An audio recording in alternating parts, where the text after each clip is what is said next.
muito bem-vindos. Espero que essa tarde, né, esse segundo momento do nosso evento seja muito produtivo, que a gente tenha uma tarde muito rica. A contar pelo nosso convidado agora da primeira palestra da tarde, certamente o será. A gente, então, convida para ingressar no estúdio o nosso palestrante, professor, doutor Zisman Neyman. Olá, professor. Olá, tudo bom? Boa tarde a todos, todas. Então, boa tarde. Eu vou fazer uma pequena apresentação. O currículo do professor Zisman é imenso, então eu fiz aqui uma pequena seleção para fazer essa apresentação. O professor doutor Zisman Neyman, ele é doutor em psicologia em 2007, com passagem pelo programa de doutorado em ciência ambiental, mestre em psicologia, licenciado em ciências, licenciado em biologia e bacharel em ciências biológicas. Toda a carreira acadêmica, né, de formação do professor Zisman foi na Universidade de São Paulo. Atualmente, ele é pesquisador, professor associado 4 do Departamento de Ciências Ambientais da Universidade Federal de São Paulo, a Unifesp, e coordenador da Cátedra Sustentabilidade e Visões de Futuro. O professor Zisman atua como membro do Núcleo de Pesquisa do Observatório de Parcerias de Áreas Protegidas, a OPAP, é membro do Comitê Interinstitucional de Educação Ambiental do Estado de São Paulo, do Fórum Brasileiro de Mudança do Clima, do Grupo de Trabalho da Sociedade Civil para a Agenda 2030 e da Comissão Municipal para os Objetivos do Desenvolvimento Sustentável, a ODS de São Paulo. É presidente do Conselho Curador do Instituto Physis, Cultura e Ambiente e é líder da Rede de Ação Política pela Sustentabilidade. O professor Zisman também é autor de diversos livros na área de ecologia, educação, meio ambiente e sustentabilidade. É editor-chefe da Revista Brasileira de Ecoturismo, da Revista Brasileira de Educação Ambiental e tem experiência na área de educação ambiental, atuando principalmente nos seguintes temas: sustentabilidade, políticas públicas, educação ambiental, ecoturismo, ética e meio ambiente, ecologia humana, unidade de conservação, terceiro setor e administração. Como eu disse, essa é uma breve apresentação do currículo do professor. Não daria, né, tempo, a gente roubaria tempo da fala dele se fôssemos especificar e aqui relatar todas as outras atividades desempenhadas nessa brilhante carreira do professor Zisman. Então, sem mais delongas, a gente passa, mas primeiramente, professor, agradecendo novamente a sua colaboração, a sua parceria, enfim, a sua presença aqui conosco, né, já reforçando esses agradecimentos que já foram feitos até antes mesmo da gente entrar no ar, mas agora eu os torno público. Será um prazer tê-lo aqui conosco, está sendo um prazer tê-lo aqui conosco. Então, vamos passar a palavra para o professor Zisman, que falará para nós, né, o tema da palestra dele é Análise da Evolução do Ecoturismo e outros segmentos derivados. Então, com o senhor, professor Zisman. Ok, muito obrigado, professora Maria Amália. Vamos fazer uma pequena correção, até dando as boas-vindas para a professora, né, que agora também é editora-chefe da Revista Brasileira de Ecoturismo.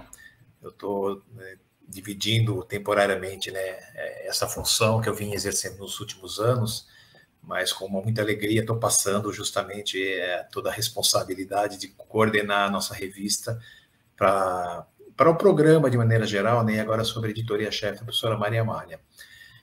Agradeço ao convite de poder participar e estar dialogando aqui com todos que estão nos assistindo, todas que estão nos assistindo. A ideia, ou pelo menos assim foi feito o convite para mim, foi fazer um rápido panorama, né, do que vem ocorrendo do setor, no segmento do ecoturismo, né, tanto do ponto de vista acadêmico quanto do ponto de vista de uma atividade econômica, nos últimos 30 anos. E eu estou com uma certa tranquilidade de poder conversar rapidamente com vocês, porque eu sou testemunha ocular de todo esse processo. Eu pesquiso e atuo no ecoturismo desde 1986, onde esse termo nem era cunhado ainda com esse nome, ecoturismo, um termo que foi definido posteriormente, já nos anos 90, e a gente acompanha com muito interesse, desenvolve projetos, atividades e vem executando aí pesquisas e outros estudos acadêmicos nesse segmento. Eu vou tentar compartilhar com vocês aqui, então, a apresentação que eu preparei. Deixa eu ver se eu consigo se preparar aqui, rapidamente.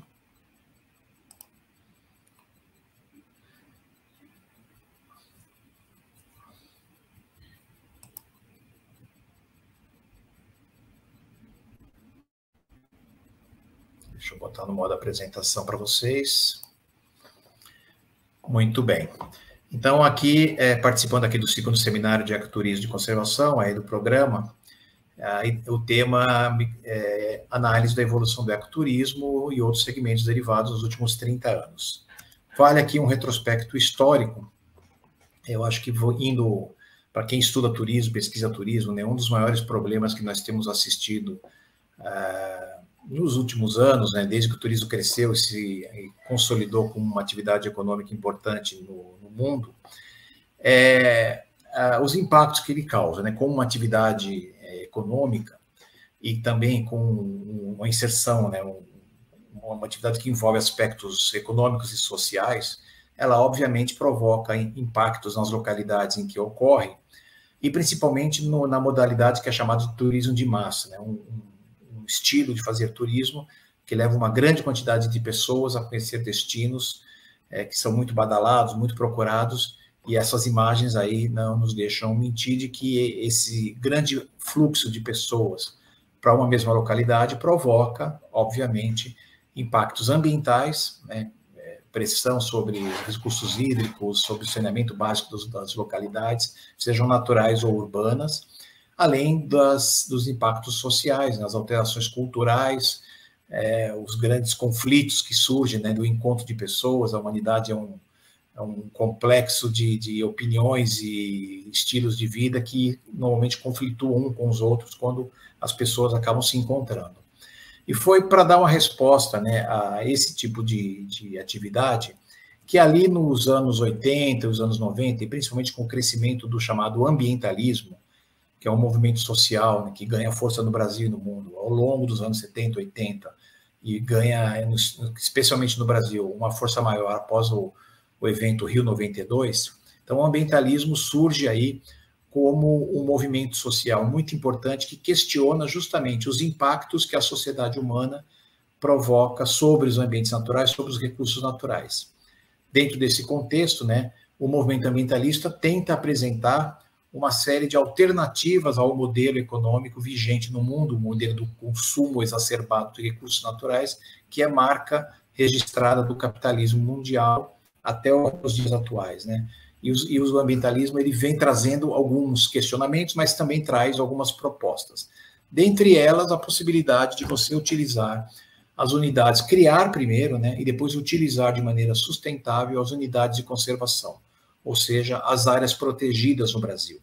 E a gente assiste aí ao longo dos anos 80 e 90 um crescimento muito grande da implementação de áreas protegidas no Brasil e, obviamente, copiando uma lógica de criação de áreas protegidas que é muito comum nos Estados Unidos da América e na Europa. A ideia de que você, ao criar uma área protegida, você deve retirar as pessoas que moram nessa área protegida para preservar o ambiente natural. Um conceito que ganha muita força nos anos 90, por conta, inclusive, do próprio movimento ambientalista, que acredita que a presença de pessoas morando em áreas protegidas, isso pode provocar impactos nos sistemas naturais, nos ecossistemas dessas unidades de conservação. Isso gerou, durante os anos 90, um conflito muito grande entre a criação dessas unidades de conservação e as populações tradicionais que viviam tanto dentro como no entorno dessas comunidades. Aqui uma imagem do professor Carlos Diegue, que publicou um livro importante nos anos 90, que se chama O Mito da Natureza Intocada, onde ele apresenta já uma possibilidade, né, de a gente tentar encontrar um modelo mais razoável de equilíbrio entre a preservação dos recursos naturais e a continuidade da presença das populações tradicionais, que, afinal de contas, foram responsáveis pela preservação histórica dessas localidades. Então, a possibilidade de continuar a presença das pessoas que vivem nas unidades de conservação e a presença, inclusive, de delas participarem de cadeias produtivas sustentáveis, dentre elas o turismo, acaba sendo debatida e discutida muito ao longo dos anos 90 e início dos anos 2000. Há, inclusive, uma similaridade entre os conceitos do chamado desenvolvimento sustentável, né, que se apoia num tripé, que é o chamado tripé da sustentabilidade, onde a dimensão econômica, a dimensão social e a dimensão ambiental devem ser equacionadas para que a gente consiga uma qualidade de vida com preservação de recursos naturais. Ela é copiada para a ideia da criação do chamado turismo sustentável, que define mais ou menos também três dimensões: a dimensão social, chamada aqui de sociedade, a dimensão do meio ambiente e a dimensão da economia, como também necessárias para que a gente encontre um equilíbrio entre elas e, com isso, consiga fazer um turismo de menor impacto do que o turismo de massa que vinha ocorrendo. Ao longo aí dos anos 90 e 2000, uma série de pesquisas e de livros começam a ser publicados aí já apresentando um conceito novo, né, o conceito de ecoturismo. Então, aqui tem algumas capas de alguns livros que foram publicados, principalmente ao longo dos anos 90, e que já trazem o tema, né, turismo e ambiente ou ecoturismo, como uma novidade, né, um segmento novo, ou uma forma de fazer turismo nova que precisa ser disseminada no meio acadêmico e no meio profissional. Definindo claramente, né, quando se fala em ecoturismo, e aí sim, aí a gente apresenta algumas definições, a própria Embratur e alguns acadêmicos que escreveram pela primeira vez falando sobre o conceito de ecoturismo, se define que o ecoturismo tem também um tripé com o qual ele tem que ser identificado. Se não tiver esse tripé, você não pode chamar a atividade de ecoturismo. O tripé prevê a educação ambiental como um modus operandi da atividade ecoturística, ela precisa ser uma atividade de transformação de comportamentos em relação ao mundo natural, em relação ao meio ambiente.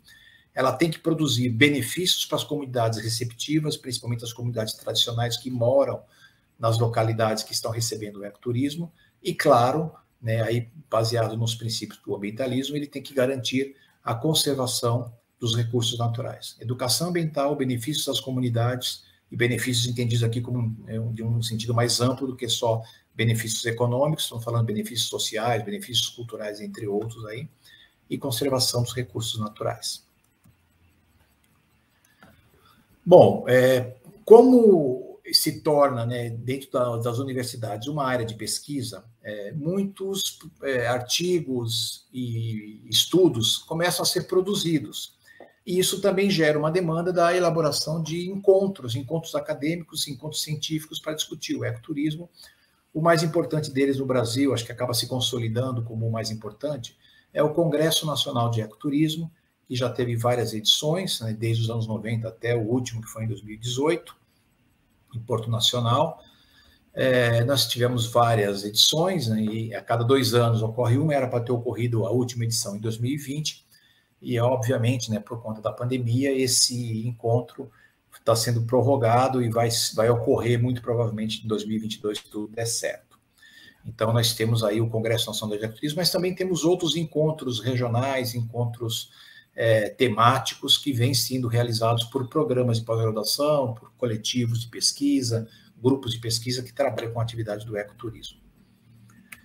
Bom, uma vez que se consolida, né, como uma prática de segmento de turismo nos anos 90, um novo segmento acaba surgindo que é quase uma derivação natural do ecoturismo, que é o chamado turismo de aventura.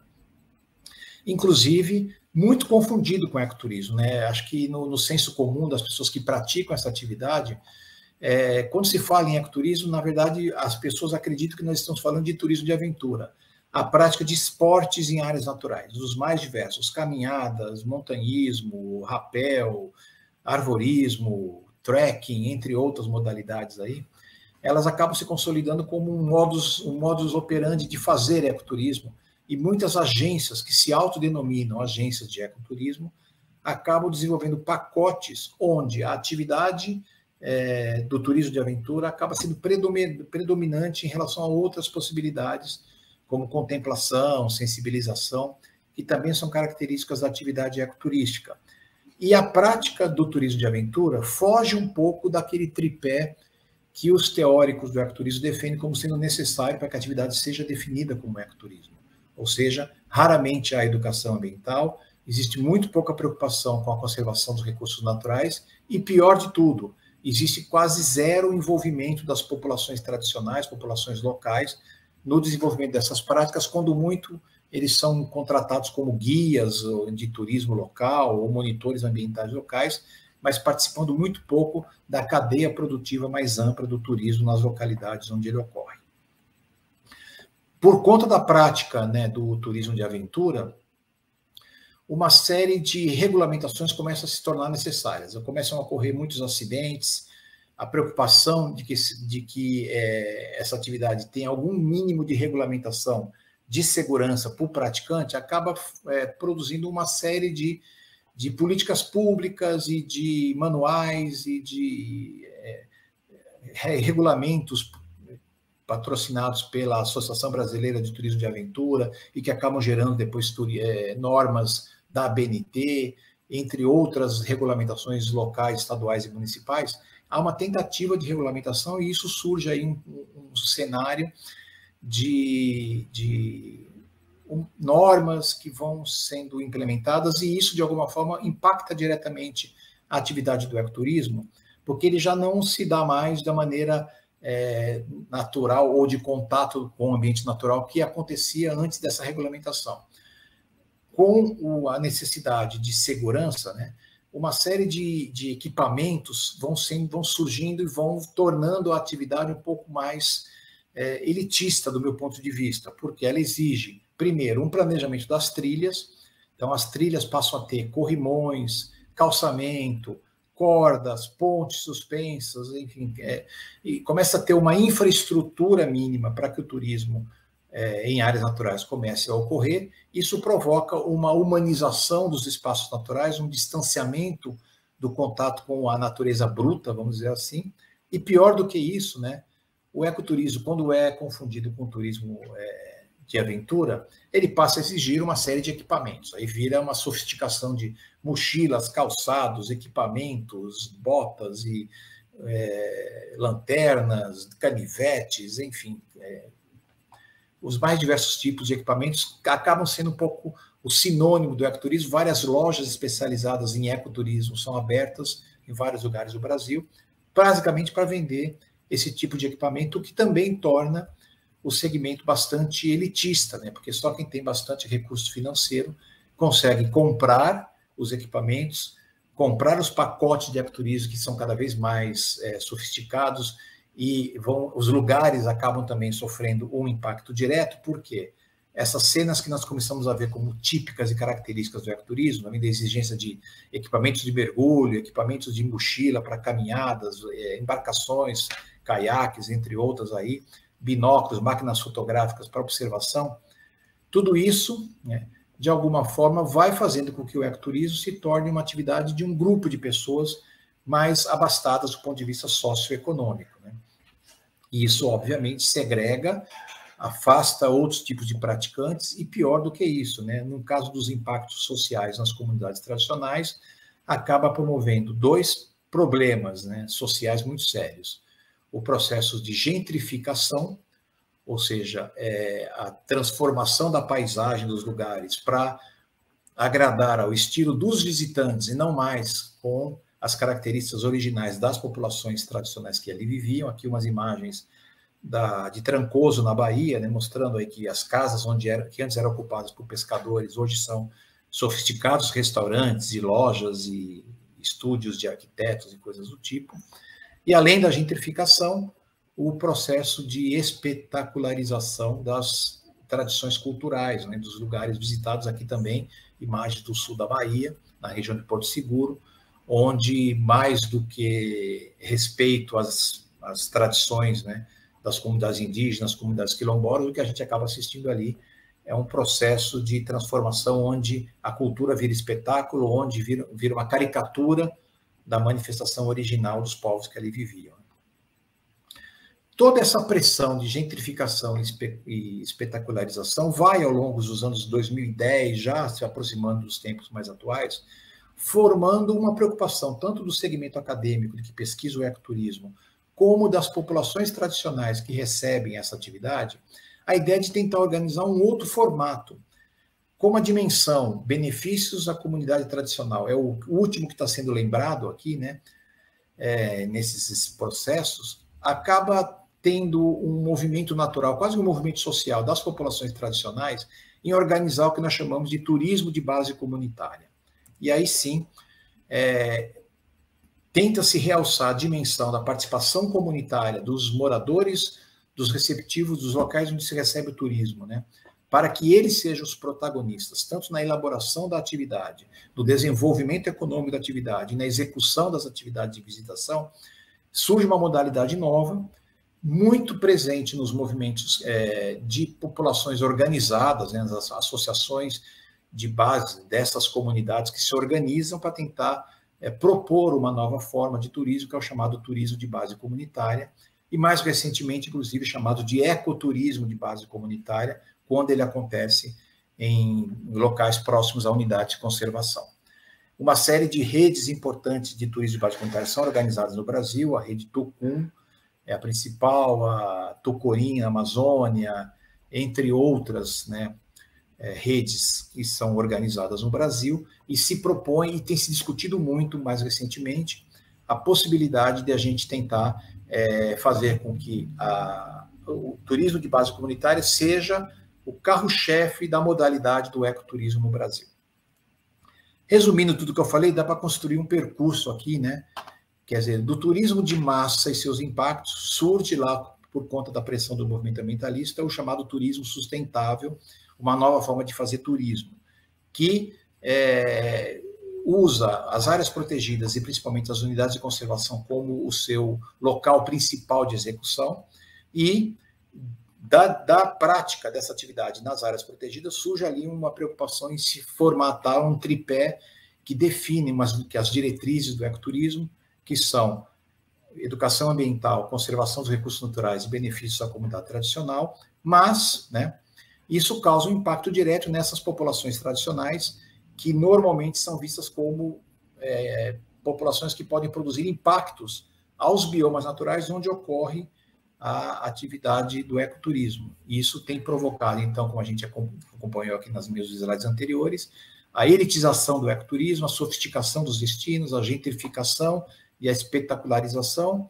o que faz com que as populações locais se organizem para propor uma nova forma de fazer turismo, que é o turismo de base comunitária, onde experimentos comunitários têm sido importantes para que a gente discuta se é possível, de fato, a gente gerar cadeias produtivas sustentáveis em torno da atividade do ecoturismo, mas com protagonismo e com a resistência contra-hegemônica das populações tradicionais. Já caminhando aqui para a minha conclusão, e aí passar para um debate, né, queria só trazer algumas definições importantes do que acho que é o que está sendo discutido de maneira mais intensa nos fóruns acadêmicos, nos congressos, nos encontros, em que a gente tem debatido o ecoturismo, talvez seja o grande tema do momento, que é o turismo de base comunitária.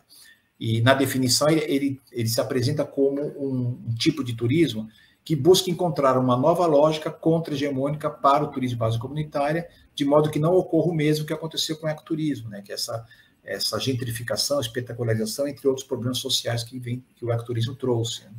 Organizar a resistência, implementar modelos de gestão alternativos ao capitalismo, dar escala para esse turismo novo, que é o turismo de base comunitária, mas sem concessões aos turistas, com auxílio de educação ambiental crítica. Ou seja, temos que buscar a descentralização, tanto territorial como funcional, do turismo de base comunitária, no desenvolvimento do espírito local e da iniciativa pessoal e coletiva, na organização livre das comunidades, do simples ao complexo, ao invés da hierarquia atual do trade turístico que vai do centro à periferia. Todos os membros das comunidades devem ter acesso aos meios de produção e podem exercer o seu trabalho sem nenhuma exploração, seja de instituições governamentais ou de um proprietário de empresas ou terras. Os nativos devem ter o direito de ocupar a terra de modo igualitário, onde cada comunitário tem acesso à posse, mas a propriedade continua sendo da comunidade, a depender do arranjo local, sendo todos responsáveis pelo bem comum. Tudo que ele ganhar com seu trabalho poderá trocar livremente, livre mercado, por qualquer outro produto ou serviço de outro trabalhador. As comunidades podem, inclusive, isso tem experiências interessantes no Brasil, criar bancos e moedas locais. Essa tem sido a tendência, esse histórico, rapidamente, né, do turismo de massa, passando para o turismo sustentável, do ecoturismo, turismo de aventura e agora o turismo de base comunitária, na verdade, tem se apresentado como uma necessidade que nós temos de, nada mais do que nunca, de resistir ao capitalismo que impõe uma padronização desnecessária nas localidades de um estilo de fazer turismo que é muito impactante. Eu acho que essa é a principal mensagem que eu queria dar para vocês. Eu vou interromper aqui a minha apresentação para a gente poder conversar mais calmamente agora com as perguntas e o debate que a gente eventualmente vai fazer aqui. Muito obrigado. Obrigada, professor Zisman. Faço minhas as palavras aqui da Paula Krimer, a nossa egressa, que ela comentou aqui apareceu aqui para todos nós, ela falou assim, que aula incrível, realmente foi uma aula incrível, foi ótimo, né? E eu gostei muito quando você falou que é uma testemunha ocular, né? E eu já pensei logo nas minhas pesquisas, eu falei, não tenho como não entrevistá-lo em algum momento, por conta dessa memória, né? Essa memória que você tem desse processo, né? Acho que ficou muito claro aqui para todos nós o quanto esse tema tem aí desdobramentos e que é uma memória, de fato, que precisa ser, vamos dizer assim, registrada, preservada, né? Muito interessante, muito importante mesmo. Mas gostaria de agradecer novamente a sua contribuição e a gente está aqui aguardando, estão chegando aqui no chat as contribuições, né, parabenizando, né, agora... Muito obrigado, estou vendo os comentários, já estou agradecendo, não tem nada espetacular não, gente, é só uma palestra bem resumida, cada slide desse dá uma aula de um curso de pós-graduação. Aqui foi um apanhado bem panorâmico, né, só para apresentar um pouco do contexto, de como que a gente vai amadurecendo ao longo do tempo, os conceitos, né, a partir da prática mesmo. Né? Verdade. Agora quem apareceu para todos nós foi a nossa professora Camila Moraes. Enquanto a gente aguarda aqui as questões, né, as perguntas que virão, eu já, durante a palestra, já fui assim, pensando um monte de coisas. Né? Não vou, vamos dizer assim, roubar o tempo para que os demais possam perguntar. Mas eu vou começar com uma questão que me ocorreu. Você falou muito dessa questão que passa pela, vamos dizer assim, pelo tripé, né, que você chamou tripé, e numa tentativa de uma precisão conceitual, para que, de fato, a gente venha entender, e não somente entender o que é o ecoturismo, mas para, vamos dizer assim, estabelecer mesmo padrões para que a gente possa pensar e trabalhar em prol dessa perspectiva reflexiva. E, nesse sentido, Zisma, a minha pergunta iria um pouco por aí.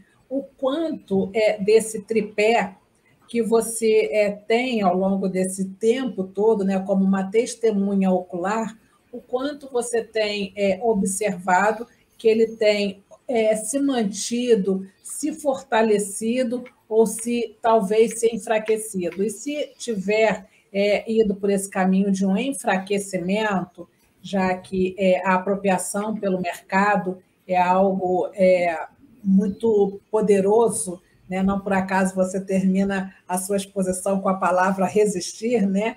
Com esse verbo resistir, mas se de fato estivermos perdendo um pouco desse tripé, sendo enfraquecido, o que seria necessário para que a gente pudesse retomar e ter um ecoturismo dentro das bases que nós entendemos, né, como sendo aquelas que vão reunir esses elementos que você elencou aí no tripé. Legal, professora Maria Amália. Eu vou aproveitando essa tua pergunta, acho que é parecida com a pergunta que o Daniel está fazendo aí, ó, se há iniciativas práticas existentes de turismo básico comunitário que se aproximam da definição dada ou da definição que é uma espécie de utopia a ser construída, acho que vai no mesmo caminho. E também depois eu vou responder a pergunta do Carlos, né?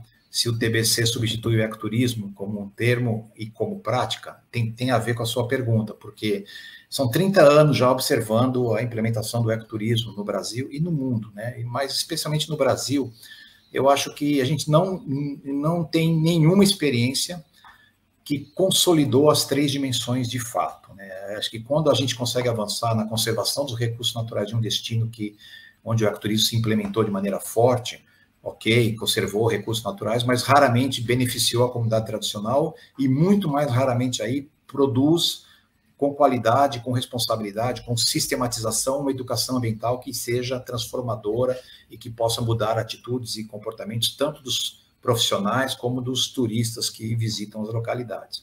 Eu acho que do tripé o ponto mais fraco é a educação ambiental, por incrível que pareça, né?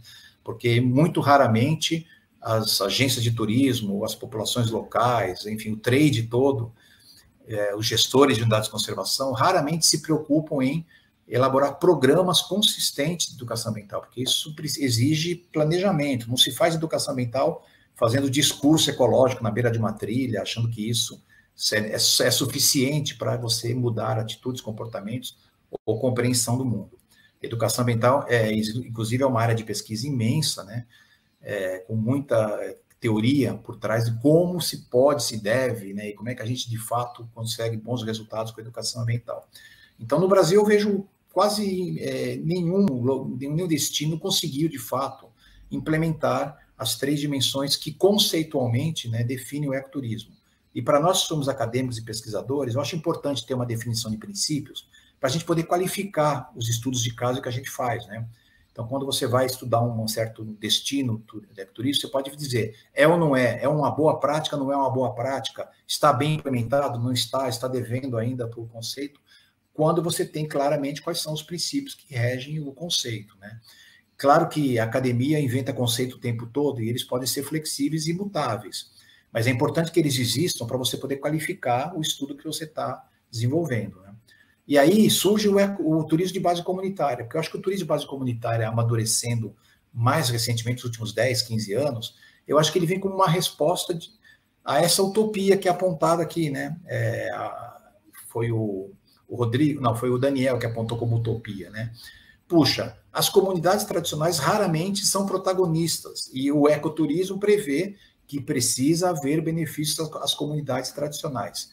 Portanto, eu acho que o turismo de base comunitária ele surge como uma necessidade de fortalecer essa dimensão, a dimensão dos benefícios.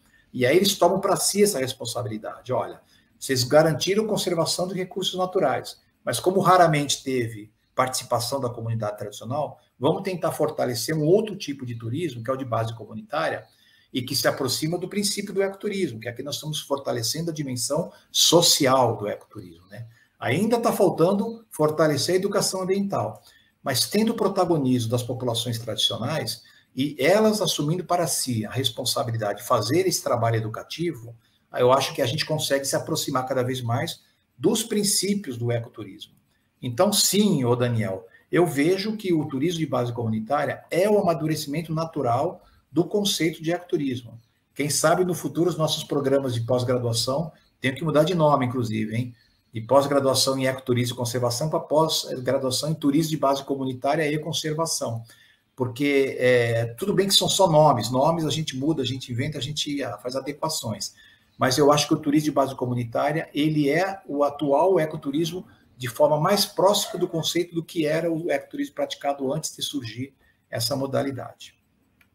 Não sei se eu respondi, Mas eu entendo que quando a gente passa para o turismo de aventura, vai turismo sustentável e vai chegando no turismo de base comunitária, nós nada mais estamos fazendo do que tentar, de alguma forma, implementar de fato as diretrizes, os princípios do que a gente definiu lá atrás como ecoturismo. Entendi. Professor, eu tinha até uma outra pergunta para ser feita, mas eu acho que eu vou continuar nessa linha, que é algo também que me interessa e que vai, né? Vamos dizer assim, eu vou colocar aqui para você como uma provocação, talvez, mas é uma provocação que é quase que um incômodo que eu tenho. Às vezes eu divido esse incômodo com os meus alunos durante as aulas, que é justamente sobre essa. Eu não vou falar nem em um conceito, eu vou falar nessa noção de turismo de base comunitária. Eu tenho uma certa dificuldade, e também sou leiga no assunto, né? Não me sinto aqui especialista, por isso eu estou tratando como uma provocação e não como uma questão propriamente dita.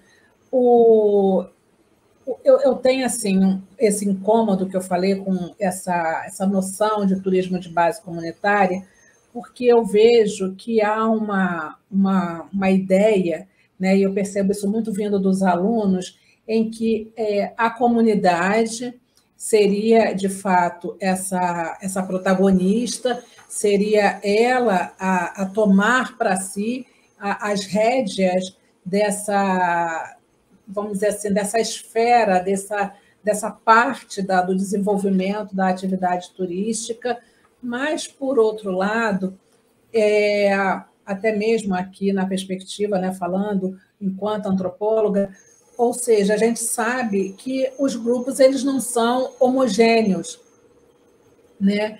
E que nessa lógica de não serem homogêneos, ficaria um tanto quanto complicado a gente pensar nessa coisa de uma base comunitária, que aí sim me parece um tanto quanto utópico, porque quem dessa comunidade teria legitimidade para levar à frente uma proposta como essa? É impossível que todos os membros de uma comunidade venham a aderir, que venham a participar, e, enfim, é isso um pouco que me deixa com esse incômodo que eu falei e que eu estou me resguardando no fato de não ser uma estudiosa. Vamos dizer assim, a minha preocupação, que eu não vou nem chamar de crítica, é essa ideia que eu considero um tanto quanto utópica de que é a comunidade. Né? Nós tivemos, eu vou falar de uma forma muito breve aqui para vocês, algo que me fez realmente pensar nisso. A professora Camila Moraes está aqui, se ela depois quiser fazer algum comentário. A professora Camila Moraes, à frente de um processo aqui na Unirio, no nosso departamento de turismo, que originou toda a reflexão dela sobre a favelas, turismo em favelas. E essa experiência foi porque, na época do PAC, né, do Programa de Aceleração do Crescimento, uma empresa que tinha sido vencedora numa licitação, ela perguntou à comunidade o que a comunidade... Ela não perguntou, ela entendeu que a comunidade, lá no Pavãozinho Cantagalo, gostaria de receber cursos de cabeleireiro, de manicure, e eles falaram, não, a gente quer o turismo. E aí ela ficou um tanto quanto perdida, procurou a universidade do entorno, que era a Unirio, chegou até nós, e o departamento, na figura da professora Tânia Mena e da figura da professora Camila, tocaram esse projeto que eu considero e respeito dentro dessa noção de turismo de base comunitária. Foi aquele grupo que desejou o turismo, mas nas poucas reuniões que eu participei, era assim tão conturbado, e eu fui percebendo que haviam lideranças, que haviam atores ali naquela comunidade que era o desejo deles. E eu não sei até que ponto, porque eu não continuei nas reuniões, isso era de fato dessa comunidade. Eu sei que o projeto foi bem sucedido. A Unirio cumpriu o seu papel, o turismo fez o seu papel, turistificando aquele espaço, né? Mas eu me pergunto nesse sentido. Então, até que ponto o turismo de base comunitária é realmente, talvez, uma solução, uma realidade ou uma utopia? Desculpe aí que eu me alonguei demais. Não, professora Maria Amélia, fica tranquilo que você tocou no cerne da questão e é muito simples de responder, né? Nem precisa, eu não sou antropólogo, sou biólogo, mas como trabalho com isso há bastante tempo, né, eu aprendi muito com os antropólogos sobre essa temática. E já vou aproveitar e responder aqui o professor Rodrigo nessa minha resposta à sua pergunta, falando sobre a discussão decolonial, né, que como o turismo pode ser uma alternativa de desenvolvimento para esse modelo capitalista hegemônico, né? E quando a gente fala em base comunitária, nós não estamos querendo transformar todas as atividades e nem todas as pessoas de uma comunidade para a prática do turismo, porque isso fere o princípio básico do turismo de base comunitária. A lógica do turismo de base comunitária é assim, toda a diversidade da comunidade passa a ser o atrativo. Então, se a comunidade é pescadora, continua pescando, é extrativista, continua extraindo recursos naturais, de uma comunidade urbana, como você falou, citou o exemplo do turismo de favelas. Seja qual for o modelo da comunidade, o turismo de base comunitária, ele tem como atrativo, ele oferece para o turista que vai visitar justamente essa pluralidade de formas de viver, de formas de entender o mundo, inclusive nos seus conflitos locais. Tem gente que gosta e gente que não gosta do turismo, nem precisa se envolver com a prática do turismo. Mas aqueles da comunidade que desejam ter essa prática como mais uma na cadeia produtiva local, ele pode desenvolver com aqueles que desejarem participar. E mostra aos visitantes, olha, tem alguns colegas da comunidade que não querem praticar turismo, não gostam, não querem nem ver vocês aqui. Esses pescam, esses têm um restaurante, esses fazem outra coisa da vida. Então, essa diversidade é respeitada. Quando a gente fala que ela tem base comunitária, é porque um grupo de pessoas da comunidade entendeu que é desejo deles desenvolverem uma atividade que possa mostrar o estilo de vida das mais diversas coisas que eles fazem, como uma maneira de manifestar a sua expressão cultural para o visitante. E aí, inclusive, com todo o respeito para essas pessoas que não desejam participar da atividade, para que elas sejam, de alguma forma, protegidas e isoladas. Isso é uma preocupação do turismo de base comunitária. Então, não é uma substituição de estilo de vida e nem uma aculturação, como poderia parecer. Muito pelo contrário. É o fortalecimento das tradições culturais, do estilo de vida local, que interessa ao turismo de base comunitária, porque é isso que o turista vai visitar. Se você botou o turismo ali, o turismo do cara que pescava deixou de ser pescador para ser um vendedor de peixe fake que compra no mercado e vende como se fosse pescador, você provocou um impacto social tão grande como o turismo de massa que a gente estava criticando aqui no começo.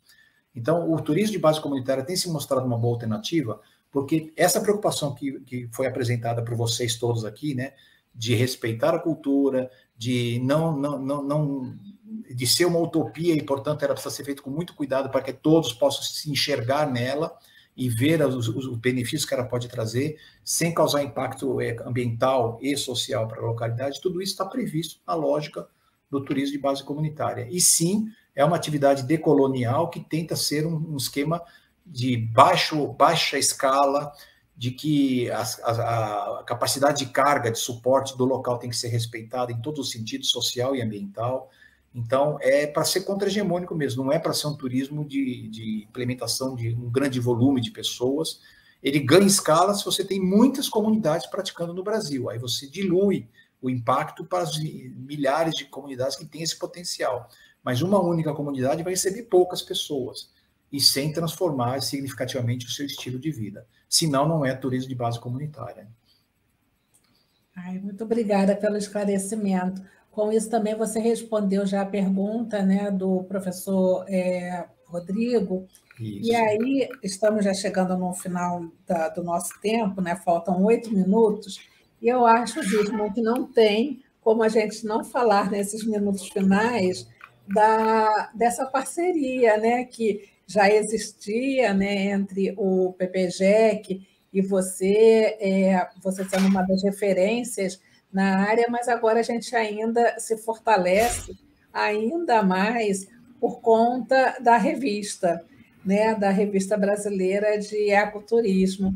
Então, ainda, né, evocando esse papel de testemunha ocular, queria que você falasse um pouquinho para a gente, né? Aliás, eu não sei, né, acho até que é bom falar sobre isso, porque é claro que a gente está no evento do programa, mas está sendo transmitido pelo YouTube, outras pessoas podem estar, né, que são de fora do nosso programa, vão estar ouvindo, participando, e né, talvez não entendam o que a minha proposta agora para o Zisma, que era falar um pouco da revista, mas o que eu gostaria aqui de deixar claro, né, de chamar a atenção, é que o programa de ecoturismo e conservação da Unirio está abrigando, a partir de, né, já tem uns 2 meses ou 3, que nós formalizamos essa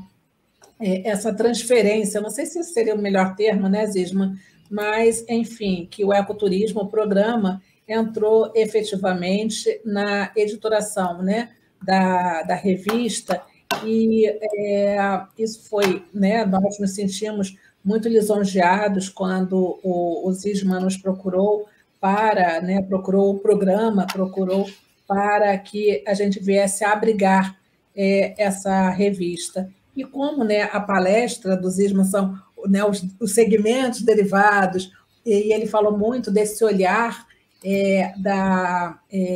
né, como testemunha ocular, então eu gostaria de que ele terminasse, né, faltam 4 minutos, 5 minutos, mas falando das expectativas e do que significa vamos dizer assim, essa vinda da revista para o PPGEC, falando um pouquinho sobre isso para todos nós. Tá bom, bem rapidamente, até estou compartilhando a tela para vocês que não conhecerem a Revista Brasileira de Ecoturismo. Essa revista foi criada em 2008 para dar vazão justamente à produção acadêmica que era apresentada no Congresso Nacional de Ecoturismo e que era sempre publicada no formato de anais, mas os anais de um congresso sempre acabam se perdendo como uma fonte de pesquisa de fácil acesso, né, para o segmento do ecoturismo. A gente achou por bem criar essa revista para que os trabalhos que fossem sendo apresentados nos congressos fossem, ao longo do tempo, publicados no formato de artigos. Essa foi a ideia original, mas aí a revista ganhou força própria, né? Ela, na verdade, é mais do que o Congresso Nacional de Ecoturismo. Ela acabou sendo uma revista acadêmica muito reconhecida e que publica tanto os trabalhos que são apresentados nos congressos, como dá vazão a todas as produções que se aproximam da temática do ecoturismo e seus segmentos mais afins aí. A gente tem trabalhado na editoria-chefe dessa revista desde a fundação, mas eu estava um pouco preocupado de que estava fazendo isso com uma equipe pequena, com uma equipe que começou lá atrás e continua mesmo até hoje, que estava na hora da gente tentar aumentar o número de pesquisadores envolvidos com a revista, e mais do que isso, passar o bastão para outra organização que tivesse focado na temática do ecoturismo, né, como foco de pesquisa mesmo, e nada melhor do que o programa de vocês para isso, para que assumissem a editoria-chefe da revista e, a partir daí, desse os caminhos e os rumos que acharem necessários para a gente ampliar esse debate e dar continuidade à produção do periódico. Então, eu fiquei muito contente que vocês aceitaram o desafio e espero que a gente tenha vida longa na nossa revista com vocês à frente aí. Também eu espero isso, né? Não só espero, né, que nessa condição eu pretendo, né, já me comprometi frente ao colegiado em trabalhar arduamente para que esse projeto que foi apresentado, a revista, ela é a materialização de um projeto longo, né, Zisma?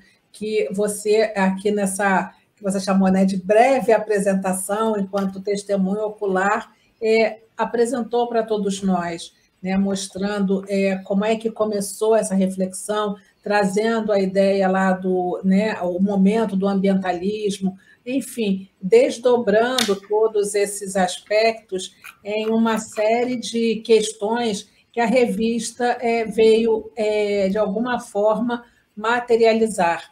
né? E é nesse sentido que eu acho que, vamos dizer assim, o meu trabalho, e não só o meu trabalho, mas o meu trabalho enquanto membro desse colegiado, membro do Programa de Ecoturismo e Conservação, vai buscar manter, né, prezando por tudo isso, por toda essa memória, né, sobre o ecoturismo. Eu acho que ali a gente tem, de fato, um repositório, né, de parte dessa memória.